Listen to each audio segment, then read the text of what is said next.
മലയാള സിനിമയിൽ നിന്ന് ഫീൽഡ് ഔട്ടായ നടന്മാരെ നമുക്ക് നോക്കാം.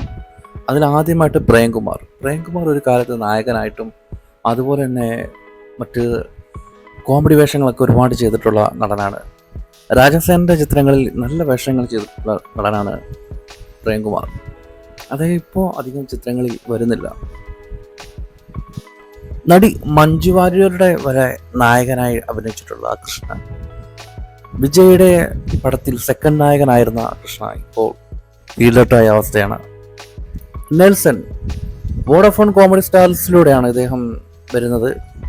ഇദ്ദേഹം ദിലീപിൻ്റെ ചിത്രത്തിലും മമ്മൂട്ടിയുടെ ചിത്രത്തിലൊക്കെ മെയിൻ കോമഡി വേഷങ്ങൾ ചെയ്തുവെങ്കിലും സുരാജിനെ പോലെയോ ബിജുക്കുട്ടനെ പോലെയൊക്കെ അധികം തിളങ്ങാൻ ഇദ്ദേഹത്തിന് സാധിച്ചില്ല. ഇദ്ദേഹം ഇപ്പോൾ ഫീൽഡൗട്ടായ അവസ്ഥയാണ്. സിനിമകൾ കുറവാണ്. ഒരു കാലത്തെ ഡോക്ടർ, ഒരു കാലത്തെ കല്യാണ ചെക്കൻ, അതായിരുന്നു ബോബൻ ആലുമൂടൻ്റെ അവസ്ഥ.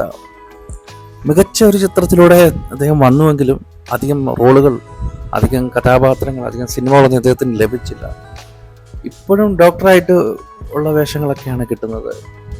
അതിനിപ്പോൾ കല്യാണ ചെക്കൻ്റെ വേഷത്തിൽ വരാനുള്ള പ്രായമൊക്കെ കഴിഞ്ഞു പോയതുകൊണ്ട് അങ്ങനെയുള്ള വേഷങ്ങളിലേക്ക് ആരും വിളിക്കുന്നില്ല. സിനിമകൾ ഇദ്ദേഹത്തിനും കിട്ടുന്നില്ല. അദ്ദേഹം ഏതാണ്ട് ഔട്ടായ അവസ്ഥയാണ്. കൈലാഷും ഏതാണ്ട് ഫീൽഡ് ഔട്ടായ അവസ്ഥയാണ്. സിനിമകളൊന്നും ഇദ്ദേഹത്തിനും അധികം കിട്ടുന്നില്ല. നായകനായിട്ടല്ല, ജോസഫിൻ്റെ ചിത്രത്തിലൂടെ നായകനായി വന്ന നടനാണ്. പക്ഷേ ഇദ്ദേഹത്തിനൊരു സ്ഥാനം മലയാള സിനിമയിൽ ഉണ്ടാക്കിയെടുക്കാൻ കഴിഞ്ഞില്ല. സിംഹാസനം ഉറപ്പിക്കാൻ കഴിഞ്ഞില്ല, പുറത്തായി. ലോഹിതദാസിൻ്റെ ചിത്രത്തിലൂടെ വന്ന വിനുമോഹൻ, അദ്ദേഹത്തിൻ്റെ ഒരു ചിത്രങ്ങൾ തിരഞ്ഞെടുക്കുന്നതിലുള്ള പരാജയമാണ് അദ്ദേഹം സിനിമയ്ക്ക് വെളിയിൽ പോകാനുള്ള കാരണം. നടൻ ശങ്കർ സംവിധാനം ചെയ്ത ചിത്രത്തിൽ പോലും ഇങ്ങനെ നായകനാകാൻ വേണ്ടിപ്പോയി. കാരണം അങ്ങനെയുള്ള പൊട്ട സിനിമകൾ തിരഞ്ഞെടുത്തതാണ് ഇങ്ങേർക്ക് പറ്റിയ ഒരു വീഴ്ച എന്ന് പറയുന്നത്. ചിലപ്പോൾ കാശിന് വേണ്ടിയിട്ടാവും, അല്ലെങ്കിൽ മറ്റു ചിത്രങ്ങൾ കിട്ടാത്തതുകൊണ്ടാവും. പക്ഷെ ഒന്ന് വെയിറ്റ് ചെയ്യാമായിരുന്നു. പാഷാണ ഷാജിക്ക് പറ്റിയത് പാഷാണ ഷാജിയുടെ അഭിനയമല്ല, ഏതാണ്ട് ഒരുപോലെ ആയതുകൊണ്ടാണ്. അങ്ങനെയാണ് ഇങ്ങനൊരു സിനിമയിൽ നിന്ന് പുറത്താവാൻ കാരണം. എല്ലാ പടത്തിലും ഒരേ ഭാവം, ഒരേ രീതി ആയതുകൊണ്ടാണ് ഇങ്ങനെ ചിലപ്പോൾ പുറത്തായതാണ് എൻ്റെ ഒരു കാഴ്ചപ്പാട്. അങ്ങനെയാണ്.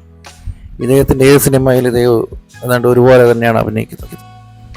ഇങ്ങേർക്ക് കുറച്ച് തലക്കനം കൂടിയതുകൊണ്ടാണോ അത് ഇനി രാഷ്ട്രീയത്തിലേക്ക് പോയതുകൊണ്ടാണോ ഇങ്ങനെ സിനിമക്കാരെ അടുപ്പിക്കാത്തതെന്ന് എനിക്ക് അറിഞ്ഞുകൂടാ. എന്തോ പ്രശ്നം ഇങ്ങേർക്കിടയിലുണ്ട്. ഇദ്ദേഹം ഫീൽഡ് ഔട്ടായ ഒരവസ്ഥയാണ്.